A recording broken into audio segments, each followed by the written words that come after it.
C'est parti, hein. Ah, je m'assois là, On c'est est ça parti, hein. Je Ouais. m'assois là. Salut Michel. Salut. Alors, ça y est, reformé pour la deuxième saison, le quartet. Oh, la deuxième saison, le quartet, oui. Ben, c'est reformé. On s'est retrouvé avec Jean-Yves, on faisait le piano-voix depuis maintenant 4 ans. Et, là, on va attaquer la saison 3. On avait envie de retrouver Manu. Ouais, Manu Katché. Manu Katché. Ça faisait 30 ans qu'on n'avait pas joué ensemble. C'est Mais, dingue, hein. depuis le spectacle de 85, au Univers l'Uni.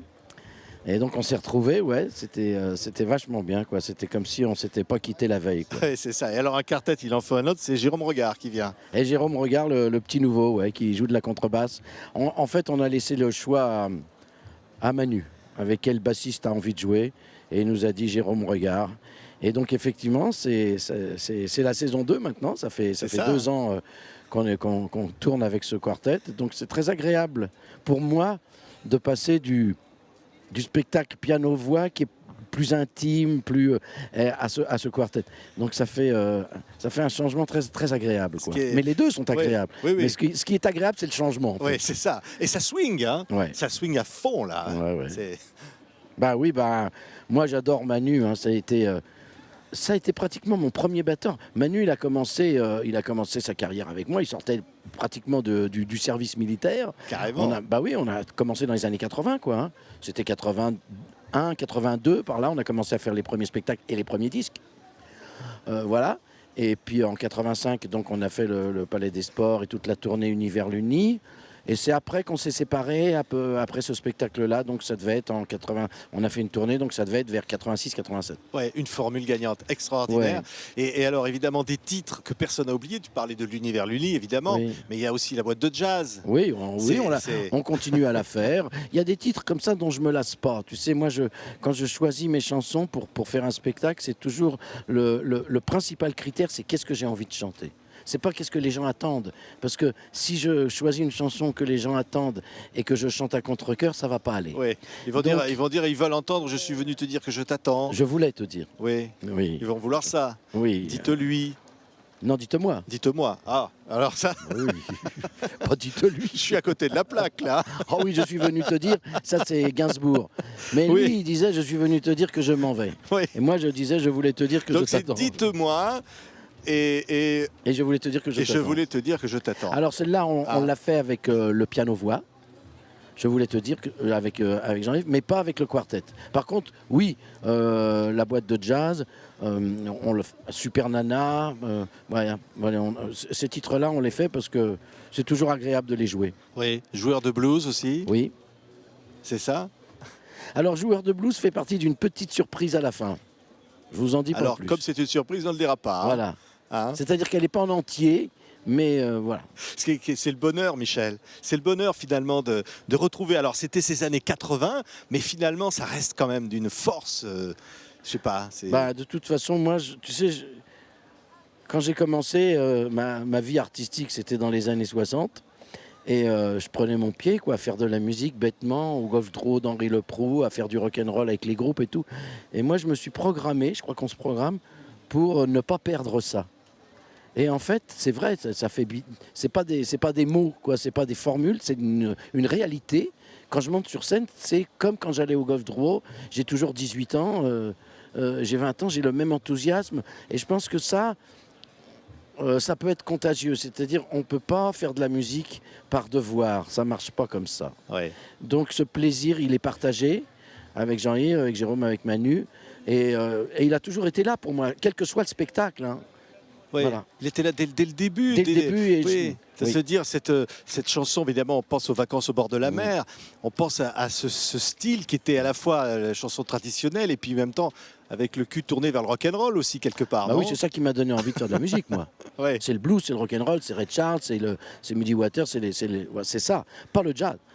Pas le jazz. Non, il y a toujours eu il y a toujours eu comme un espèce de malentendu avec ça, parce que comme j'avais fait cette chanson qui a eu beaucoup de succès, la boîte de jazz, on a pensé que je suis pas du tout un chanteur de jazz, et c'est pas le jazz qui m'a donné envie de faire de la musique, moi. Ouais. C'est vraiment, il y avait la musique tzigane dont j'ai souvent parlé, les chansons françaises que j'aimais beaucoup, et j'allais voir les gens, Brel, Piaf, Brassens, mais c'est le rock'n'roll qui m'a donné envie de faire de la musique.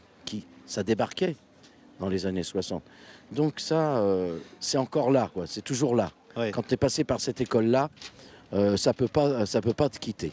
Ouais. C'est une chanson française accompagnée avec, on pense à Souchon, Yves Simon, on pense à tous ces Oui. gars-là qui ont bousculé finalement la chanson à un moment donné, dont tu fais partie.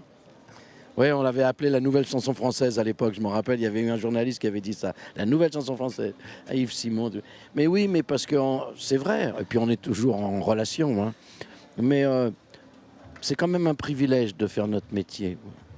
Donc je pense que si on dure comme ça, Souchon il chante encore, moi je chante encore, je pense que le secret, la clé, elle est dans cette vraiment dans cette sincérité du plaisir qu'on a à chanter et à faire de la musique. Ouais.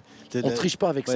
ça. On peut pas tricher avec ça. Voilà. Ouais. C'est la sincérité de quoi? C'est la sincérité d'un gamin que tu étais, qui écoutait sur un tourne-disque, j'imagine. Oui, c'est vrai. Peut-être les chansons de tes parents, qui Alors, écoutaient tes parents. j'ai écouté les chansons, les musiques tziganes hongroises de mes grands-parents et de mes parents, mais puis les premiers disques que j'ai achetés, c'était Brassens. Ouais. Oui, c'était à une époque où on achetait des disques, où on économisait pendant des semaines pour acheter un disque Oui. qu'on ouvrait délicatement, le cellophane, on posait ça sur le tourne-disque. C'était un événement. On a un peu perdu ça, c'est dommage. Ouais. Alors, pour parler de la boîte de jazz, c'est une histoire vraie. C'est-à-dire vraiment, tu as été viré d'une boîte de Oui. jazz. J'ai raconté C'est- ça déjà. Oui, non, mais c'est... Oui, c'est ce que j'ai souvent raconté, que j'ai réussi à faire un succès d'un échec. Parce que, en fait, j'ai vraiment passé une audition, parce que j'avais entendu parler d'un orchestre qui avait besoin d'un pianiste, mais c'était un orchestre de jazz, et moi, je touchais pas une bille.